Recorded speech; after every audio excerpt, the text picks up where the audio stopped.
nice start to the second week, a little new installation for both offense and defense, so more of a teaching day, and then we'll put pads on again tomorrow. Do you like where your team is at after a week? I think we've had a really good first week. The team's really competitive.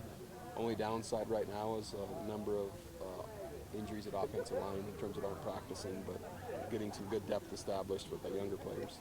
As far as you know, did you come away today without any new Yeah, injuries? we're healthy today. And we came out of Friday healthy. How are your RMs doing? Well, it depends which ones.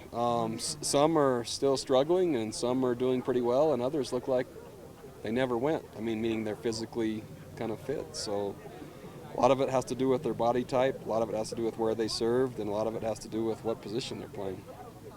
Bronco, you've repeatedly talked about the battle between Juice and Michael Lisa, Yeah. running back. What are you looking at from them specifically, as you enjoy watching those two guys go at it? Just production and how the chemistry is when they're in there. So not only are they moving the ball, how's the rest of the team doing when they're there, and then also how do they look when they're in there at the same time. And that could be an option. Those guys tend to be more of the bruising style, speed on the outside, still waiting to get somebody in that position, or do you think they'll fit that role? Not necessarily. I think they'll both be capable enough to do what we need to do there. Who do you anticipate being the guy or guys behind those two? Good question. Not quite sure yet. Paul Lasiki has done some nice things coming over from rugby. Then it kind of goes into Adam Hine, but not sure yet where that's going to end up. We have a freshman coming in the fall, and so he might figure in the mix as well. We saw Caressa here. I think it was the first day. What is his status? Alex is still academically. I have him working on things, making sure that he's in great standing academically, not just good standing, before I allow him to come out to practice. So each Monday is kind of when I evaluate, so most likely he'll be another week still. But Cody Hoff on the side looks pretty good. How do you rate your receiving core? A lot of depth, but a lot of youth, it seems like. There's so J.D. Falslev isn't out here right now, but when you put Cody Hoffman, J.D. Falslev, and Ross Apple on the field at the same time, pretty comfortable there. Then behind them, we were really taking a hard look at Mitch Matthews. He got hurt early as a return missionary, but we really like Mitch. We really like Brett Thompson.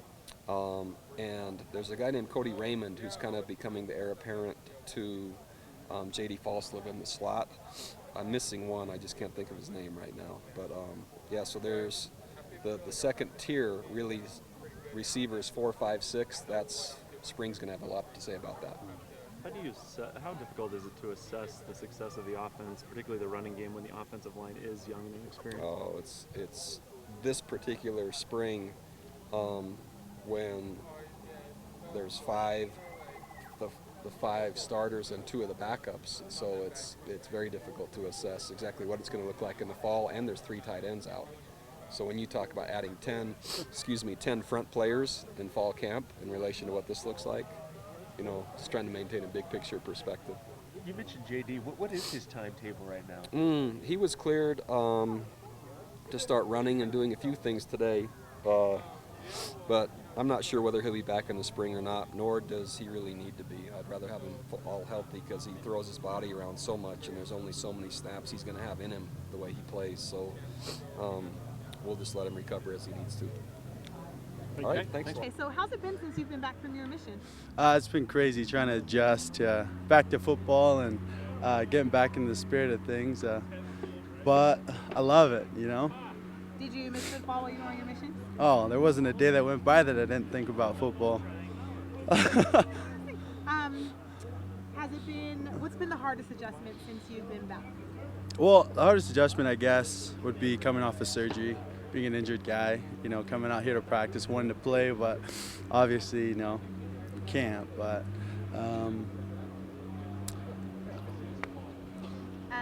are you glad that you took the time off to serve it to your mission? oh yeah, I wouldn't trade anything for it. It's been the happiest that I've been in my life, even though I love football so much. But there's nothing like being on a mission.